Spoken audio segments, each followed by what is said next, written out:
Mesdames et messieurs, bonsoir et bienvenue à ce journal dont voici le sommaire avec Ibambi Sintoa. Merci.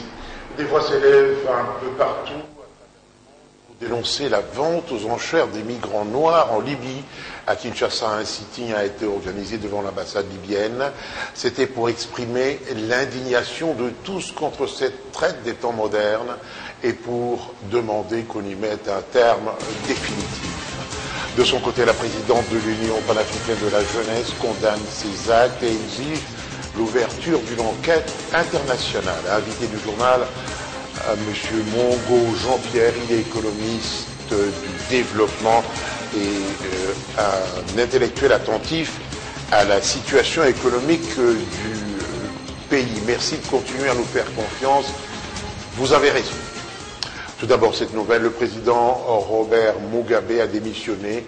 C'est le président du Parlement zimbabwéen, Jacob Mudenda, qui a annoncé cette nouvelle. La lettre de démission du désormais ancien Premier ministre du Zimbabwe a été remise au président du Parlement. Âgé de 93 ans, M. Robert Mugabe, combattant de l'indépendance, était en résidence surveillée depuis l'intervention de l'armée mercredi dernier. La colère gronde, elle enfle à travers le monde après des images des migrants africains vendus aux enchères en Libye. À Kinshasa, un sitting, je vous le disais, a été organisé pour dénoncer cette barbarie, a été organisé par un groupe des Congolais devant l'ambassade de Libye. Ils voulaient exprimer leur indignation et leur colère contre ces actes ignobles et inqualifiables au XXIe siècle. Myrthe Ekouba et Jires Chimanga.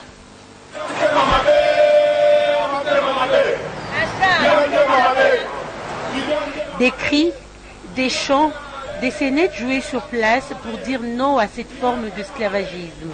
Des Congolais lésés ont décidé de manifester devant le bâtiment de l'ambassade de Libye à Kinshasa.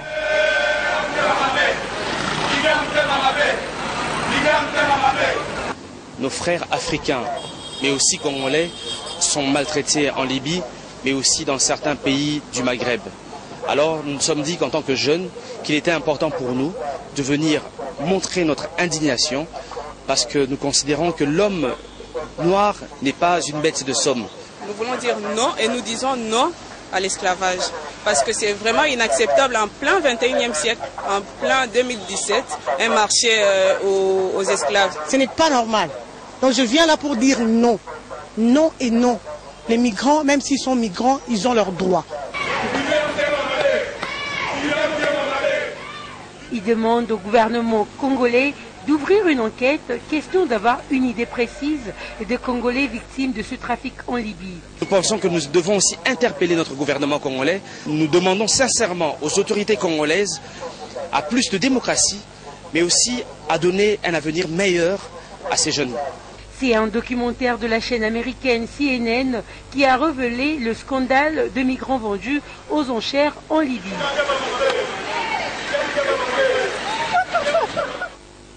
La présidente de l'Union panafricaine de la jeunesse, Francine Muyumba, a également donné de la voix.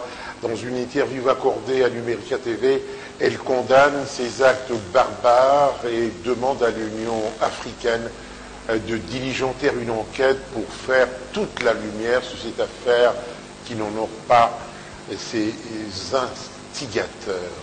Rachel Kitita et Eric Ndongala.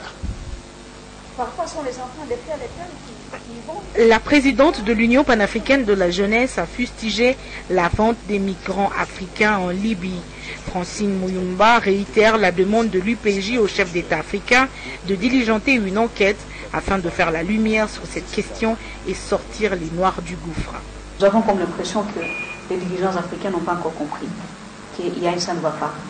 Et un ça ne va pas, c'est le taux de chômage des jeunes qui dérange sur le continent.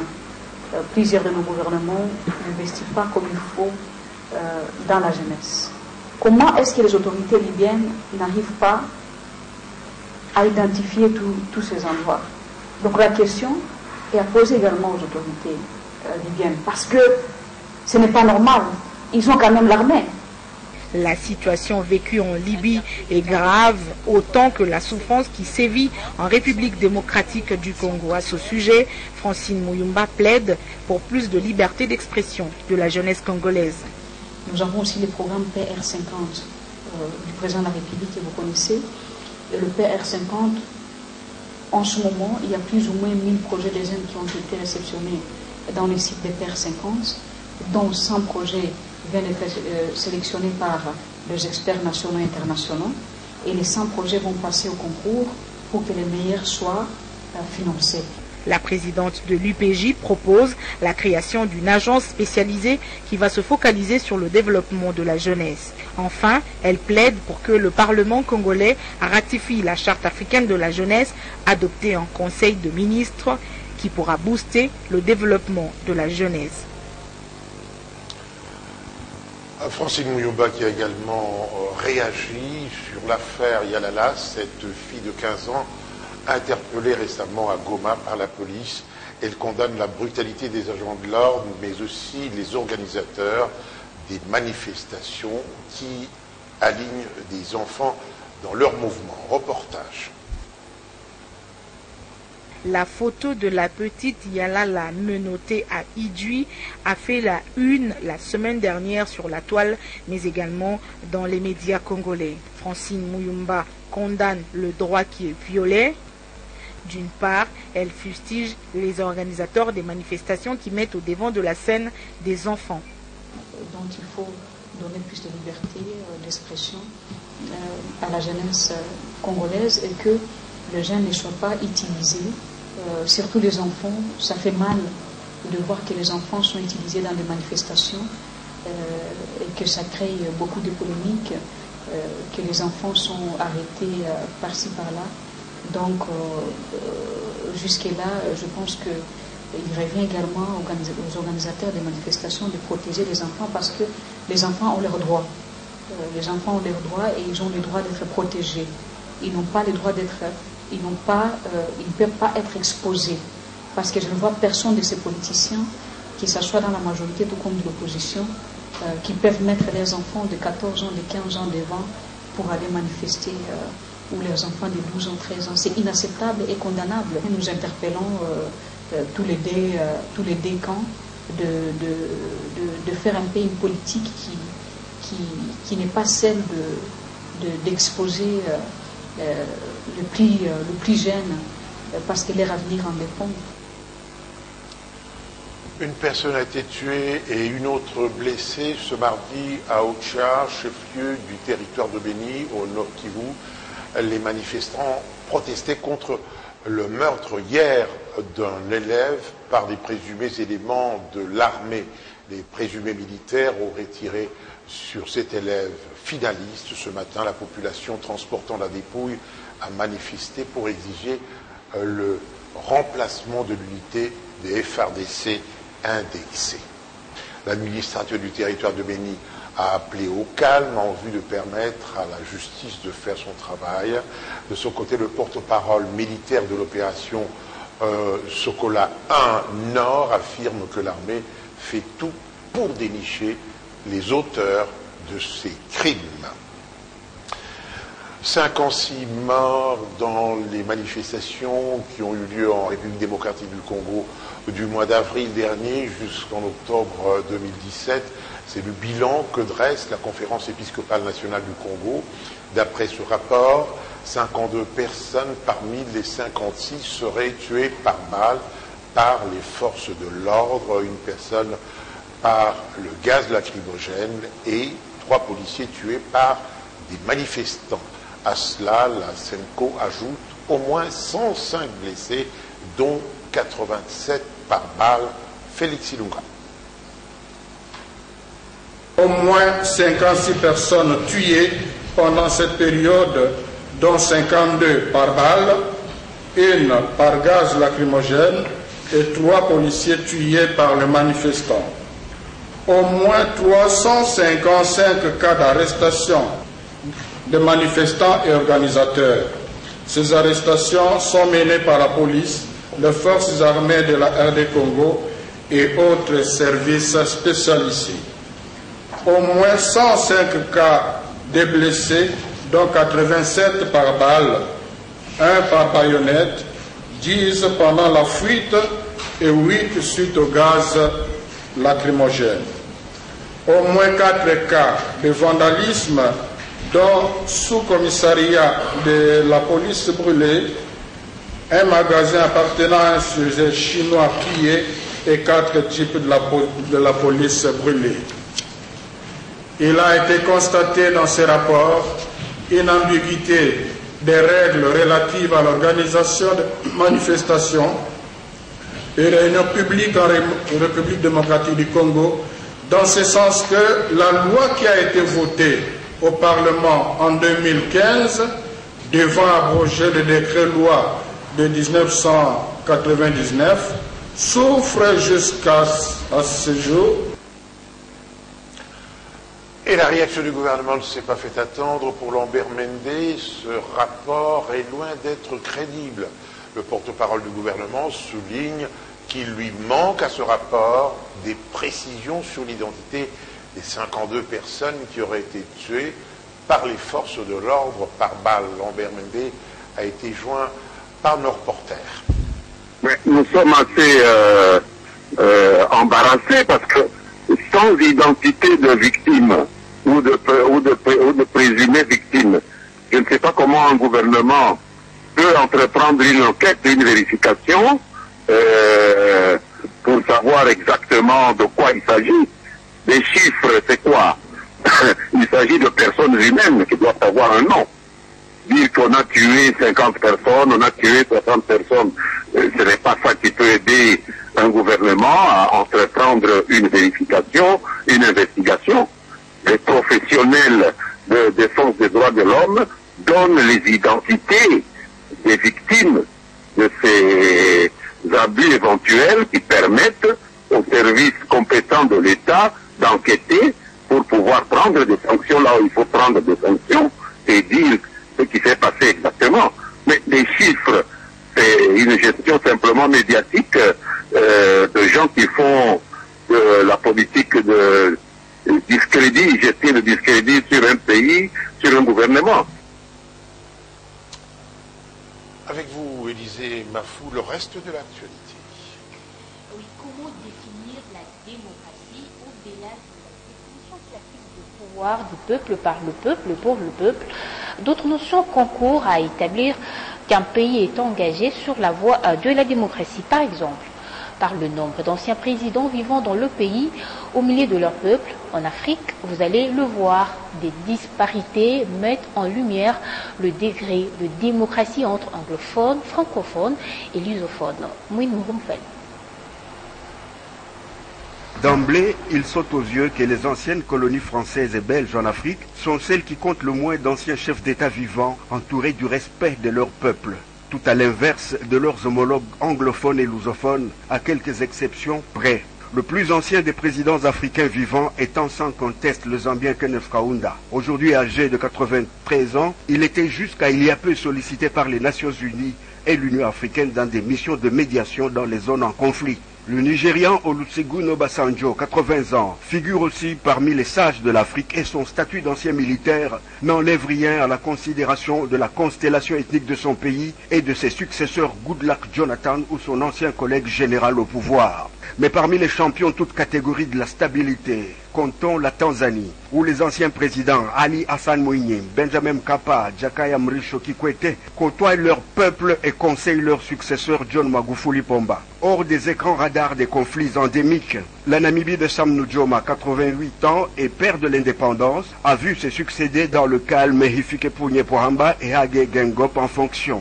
Même les archipels jadis colonies portugaises sont de véritables champs d'expérimentation démocratique. Sao Tomé et Principe, les îles du Cap-Vert sont des havres de paix où la passation du pouvoir n'a jamais connu de violence. Et bien entendu, le Ghana où Jerry Rawlings, John Kufuor et John Dramani Mahama se comportent en dignes successeurs de Kwame Nkrumah. Cette énumération non exhaustive ferait pâlir d'envie certains dirigeants d'Afrique francophone qui ne comptent pas d'anciens présidents ayant démocratiquement quitté le pouvoir. Le Cameroun, le Congo-Brazzaville, la Centrafrique, le Gabon, Le Tchad et bien d'autres qui se reconnaîtront ont encore un long chemin à parcourir sur la voie chaotique des démocraties tropicales, semées des embûches de corruption, de clanisme et d'inféodation aux diktats de l'Occident ou aux sollicitations sirupeuses de la Chine. C'est donc à juste titre que, toute proportion gardée, certains posent la question insidieuse.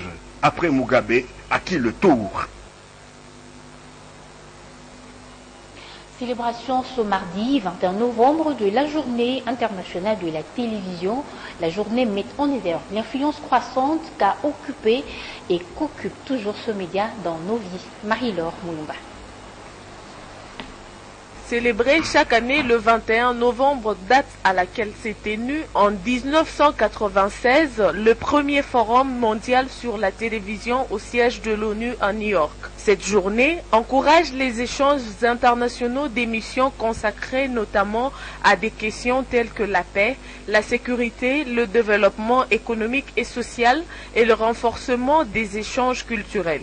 La télévision est un ensemble de techniques destinées à émettre et recevoir des séquences audiovisuelles appelées programmes télévisés. La télévision est devenue l'une des formes les plus influentes des médias à notre époque actuelle. Elle s'impose comme milieu le plus populaire pour la communication et l'information en raison des considérables avantages qu'elle offre à son audience mondiale représentée par tous les âges, toutes les nationalités et tous les statuts sociaux. La célébration de cette journée est une occasion de faire un point sur l'état du média le plus populaire du monde. Par ailleurs, l'UNESCO s'est engagé à soutenir et améliorer la radio-télévision indépendante du point de vue de la rédaction, mais aussi la conservation de ses contenus, contribuant de ces faits à l'inclusion sociale et au renforcement de la société civile. L'UNESCO favorise la radio-télévision publique comme unique service fournissant un accès universel à l'information et au savoir par la qualité et les divers contenus reflétant les besoins, les inquiétudes et les espérances des diverses audiences, en particulier les communautés désavantagées. L'action de l'UNESCO sur la radio-télévision publique se concentre principalement sur la mise en valeur de l'utilité des télévisions comme véhicule éducatif et culturel, sur des recommandations faites aux États membres, sur des questions d'ordre juridique, financier, mais aussi sur des questions de normalisation et d'autres tout autres importantes, et sur l'encouragement de professionnels de médias à réduire la violence au sein des actualités et de programmes fictifs dans des médias électroniques, avec une considération toute particulière pour les enfants et la jeunesse. Sport à présent, le tout premier derby quinois de la saison entre l'ASV Club et le DSMP a tourné à l'avantage de la team vert et blanc de la capitale. L'unique but de la rencontre a été marqué par Francis Kazadi à la 51e minute. C'était hier lundi au Stade des Martyrs dans le cadre du championnat national. Paul Cazozo. Un grand derby de diable vert quinois qui se lie entre le Derrick Lomotapembe et l'association sportive Vert Club, avec au rendez-vous un grand public et du spectacle digne d'une belle fête vespérale de football. En face, deux équipes New Look version 2017-2018 dans une partie rythmée quasiment sous la domination territoriale de Vert Club, mais très maladroit à la conclusion des offensives. Après une première période vierge avec des enseignements tirés de part et d'autre, le Derrick Lomotapembe trouve la faille à la 51e minute. Sur l'une des offensives de cette équipe, Dago Chibanda Sambo, la nouvelle avancante de cette équipe, voit sa frappe renvoyée par Nelson Lokong et le cuir échoue alors sur Francis Kazadiki. Sans réfléchir, propulse le cuir de la tête au fond du filet. La messe était dite à la 51e minute. Vert Club ne va plus se relever, surtout que le penalty de la 59e minute exécuté par Jésus Moloko du Capel a été renvoyé par Nathan Mabouki, le portier du Derrick Lomotapembe. Avec des rings sur 5 rencontres, 3 victoires à l'actif de l'entraîneur Otis Ngoma contre une à Florent Ebengue et un nul. Au Derrick, maximum de 6 points en 2 sorties à la même hauteur que l'FC Renaissance du Congo, victorieux de ces 2 premières sorties. Pour les prochaines sorties, Molungue DSMP le vendredi 24 novembre à Bandaka et le dimanche 25 du même mois à Matadi entre Nord Sport et Vert Club. Invité de notre journal, Monsieur Jean-Pierre Mongo, bonsoir. Vous êtes connu sur nos antennes parce que nous vous avons déjà reçu dans le cadre de Profondeur économiste du développement, attentif à la situation économique de notre pays. Alors, pour vous, parce qu'économiste, on dirait que vous avez un peu ras-le-bol des discours purement politiques. D'abord, merci pour l'invitation. Actuellement, je suis frappé, comme beaucoup d'autres d'ailleurs, que quand on ouvre un média, télévision, radio, journal, on voit que tous les acteurs politiques restent sur une même orbite. C'est l'orbite politico-juridico-légaliste. Et j'attire l'attention de tout le monde parce que nous avons déjà vécu ce type de discussion qui généralement ne se termine presque jamais. Vous vous rappellerez que dans les années 60, 64, c'est à cause de la longueur des discussions de ce type que Mobutu s'est invité et qu'il a fait son coup d'État. Vous vous rappellerez aussi qu'après la conférence nationale, c'est ce type de discours, après qu'on ait parlé, qu'on ait fait des diagnostics de tous les problèmes du pays, on est parti sur cette orbite-là, et voilà qu'on a fait le lit de la FDL. On est parti à Sun City pour 6 mois, on a fait 2 ans.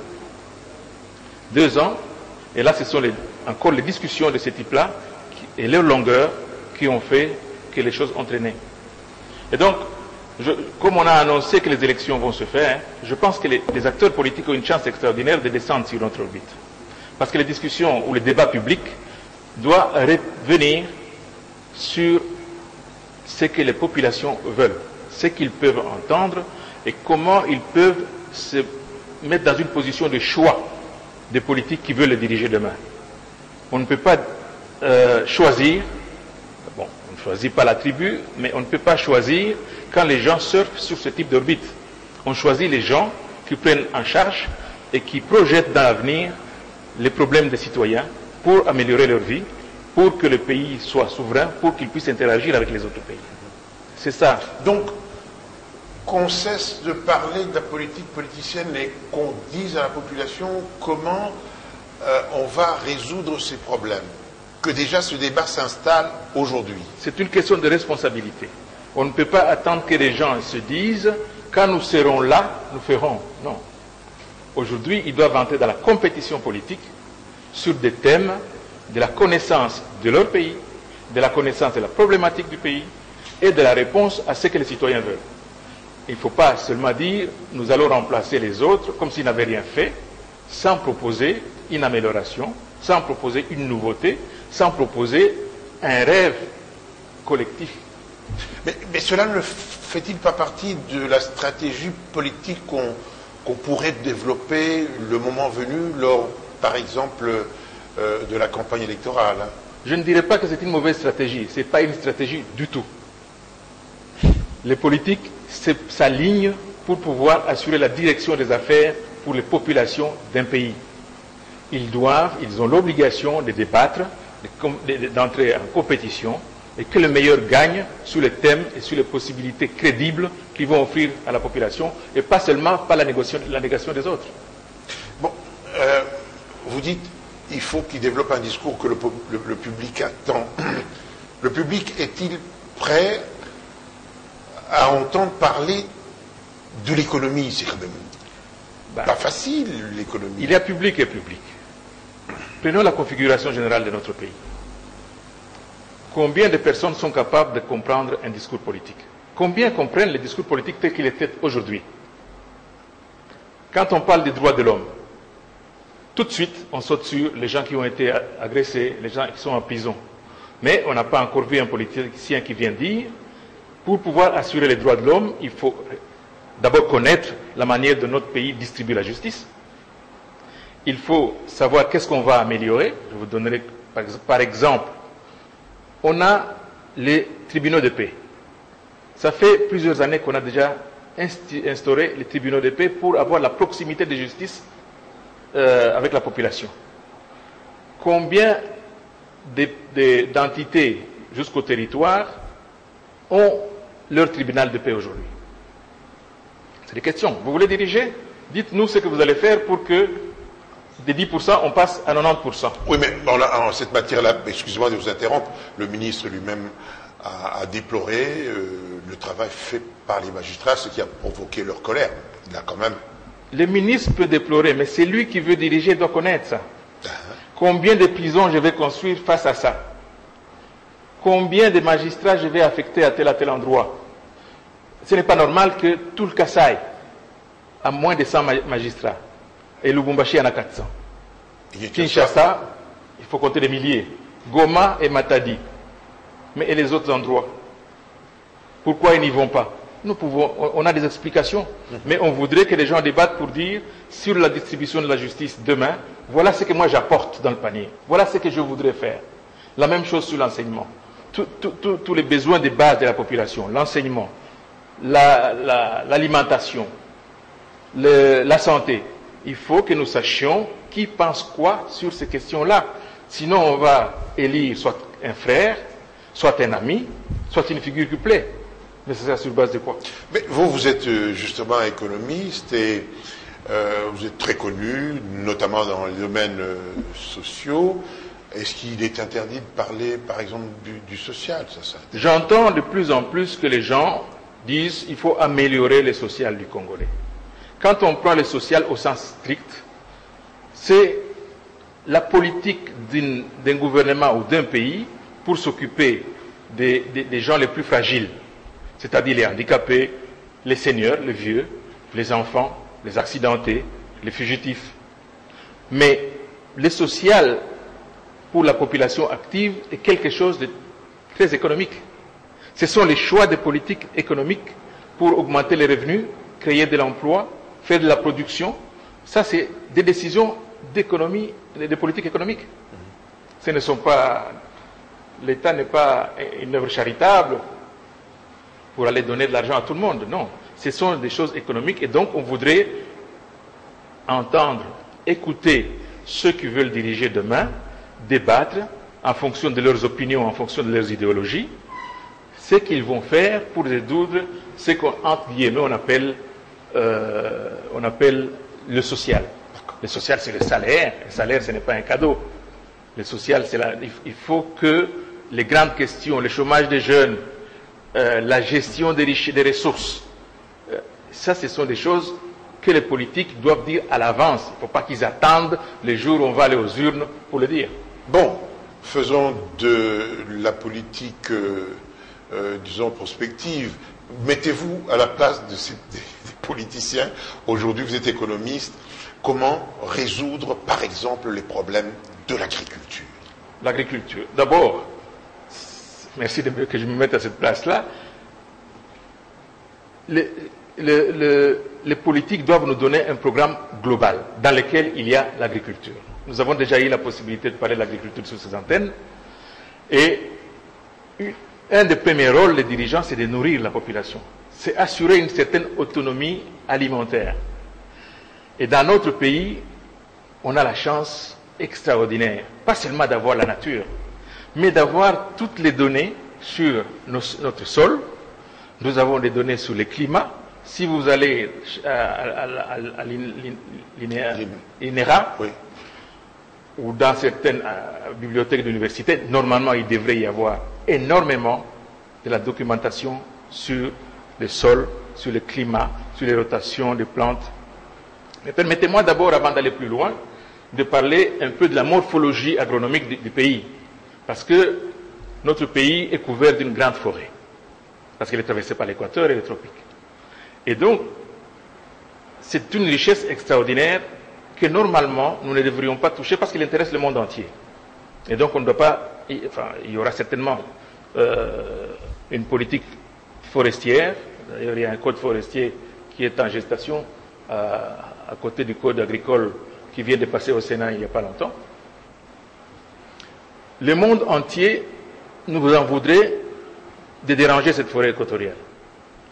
Et nous ne pouvons pas accepter de ne pas en faire une richesse parce que le monde entier le veut. Donc il y a toute une négociation à faire. Mais à côté de cette forêt tropicale équatoriale, il y a la savane tout autour, la savane boisée, dans laquelle les paysans congolais qui habitent au nord, au sud, à l'est, à l'ouest, savent très bien comment produire sa nourriture là-dedans. Et quand nous voyons la morphologie agricole telle que la colonie l'a faite, parce que c'est ça qui nous a amené dans la rationalisation d'un certain nombre de techniques agricoles, il y avait dans chaque entité la production locale de nourriture de ce que nous mangeons et des échanges sur ce que nous produisions.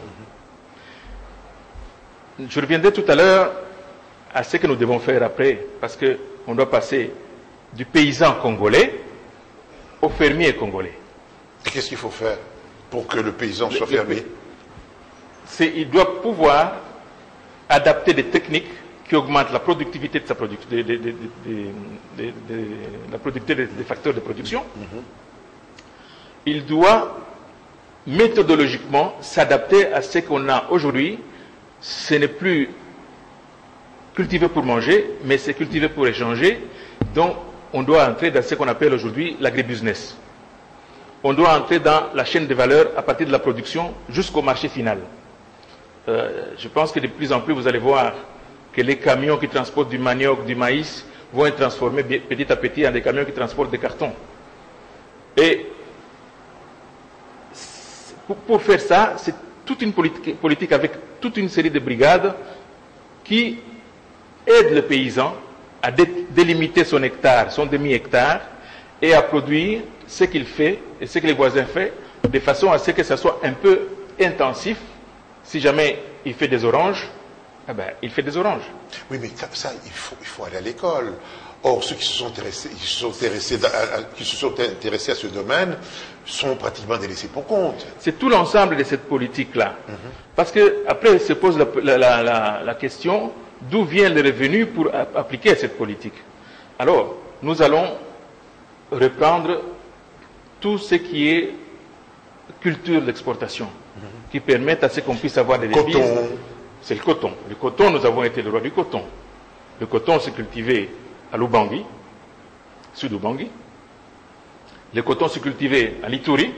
D'ailleurs, pour la petite histoire, il y a un producteur à Ituri, il y a quelques mois, vient de brûler tout son stock de coton parce qu'il n'était pas d'accord avec les prix qu'on lui appliquait en Ouganda. D'accord. Il y a aussi le café. Alors, il y a le café. Mais je dis le coton parce qu'il est très très important. La fibre de coton du Congo est de très très grande qualité. Et donc, vous avez connu une filtissaf. Donc, la culture du coton, les paysans connaissent ça. Les gens qui ont fait ça ont la tradition de faire du coton. Et le coton est encore demandé dans le monde. Nous avons raté les accords multifibres, mais parce qu'on apparaissait un tout petit peu, mais il faut remettre ça à la table. Nous avons le café. Le café Robusta du Bandundu est encore recherché sur le marché international.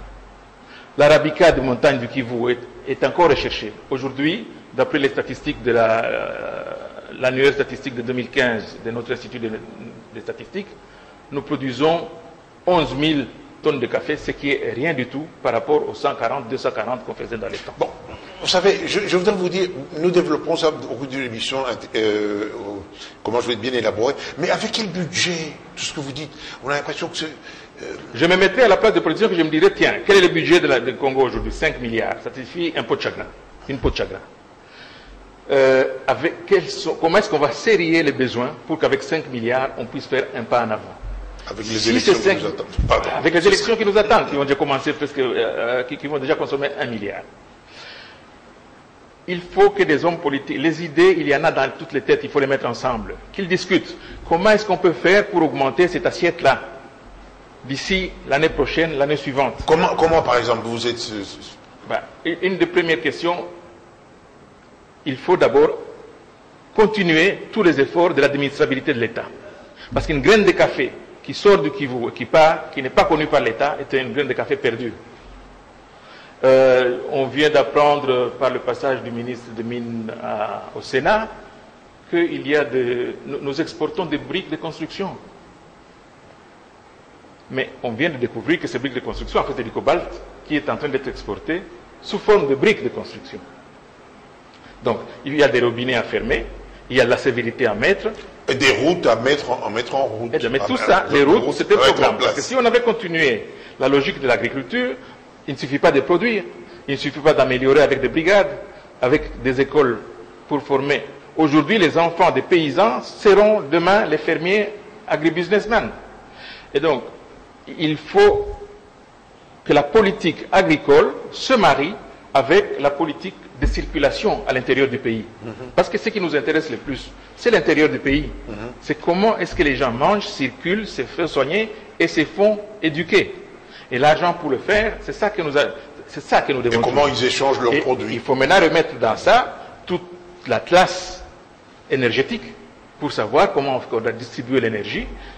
Et dans un plan, pour revenir encore aux politiques, il existe des plans de réduction de pauvreté qui ont été appliqués dans ce pays.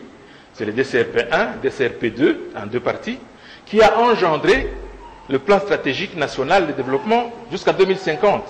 Donc les politiques ont toute la liberté de puiser dans ces grandes lignes tous les programmes de leur mandat en fonction de leur sensibilité pour rechercher comment est-ce qu'ils vont faire pour augmenter la recette de l'État par le travail des Congolais et comment est-ce qu'on va redistribuer pour pouvoir satisfaire aux besoins de base, c'est à savoir nourrir la population, soigner la population et éduquer la population. Monsieur Jean-Pierre Mongo, on va s'arrêter là. Vous savez, c'est très digeste pour les gens qui ont été à l'école. L'économie peut-elle être absorbée, tel que vous en parlez avec beaucoup de science, par le plus grand nombre d'entre nous. Un discours comme ça. Mais le plus grand nombre ne dirige pas. Pour le moment, je suis en train d'exhorter les gens qui veulent diriger de comprendre que nous ne pouvons pas trouver des solutions si on reste sur cette orbite politico-juridico-légaliste. Il faut que les gens se confrontent à la tâche avant de dire aux autres « Partez, je vais venir » si vous n'avez pas de perspective et si vous n'avez pas une bonne compréhension de la problématique dont nous sommes en train de parler. Vous avez l'impression que beaucoup de choses ont été faites, par exemple, en matière de routes? Oh, des routes, oui. Beaucoup, c'est relatif. Nous avons, dans notre pays, en 1960 jusqu'à peu près 67, 146 km de routes. Aujourd'hui, pour pouvoir faire la circulation fluide interprovinciale, il faut une 50aine de milliers de kilomètres de routes. Ça, ce sont les chiffres qui sont donnés par la cellule des infrastructures et l'Office des routes. Actuellement, on a fait environ 20 000 kilomètres renouvelés. Aujourd'hui, vous partez de Kisangani, vous dormez, vous arrivez à Buta avant la fin de la nuit. Aujourd'hui, vous êtes à Gemena, vous passez par Guéné et vous êtes à Zongo. Aujourd'hui, vous partez de Kinshasa, vous passez Bachamba, vous arrivez à Kamweshi, vous êtes presque à 63 km de Chikapa, macadamisé. C'est suffisant et pas suffisant, le Congo est grand et très complexe. Mais il faut que les gens qui veulent diriger sachent qu'on ne peut pas recommencer toujours à zéro. Il faut partir avec une connaissance. Il faut montrer aux gens qu'on sait de quoi on parle pour pouvoir prendre en charge leur avenir. Merci Jean-Pierre Mongo, économiste d'une compétence avérée. On devine un peu de quel côté penchent vos sentiments. Enfin, ça c'était notre débat. En tout cas, promis, nous organiserons une émission profondeur pour que nous parlions. Je m'adresse à nos politiques. Je m'adresse à nos politiques. Très bien. Pour dire il faut descendre pour qu'on parle des vrais problèmes. Et la compétition politique est quelque chose de très important, surtout avant les élections. Merci, très intéressant d'avoir des invités de cette nature. C'est par ici que prend fin ce journal. Merci de visiter notre page Facebook Lumeka TV officielle. Merci également de continuer à suivre nos 2 télévisions, la télévision amie CNBDJ et bien entendu Numérica. Bonsoir et à demain.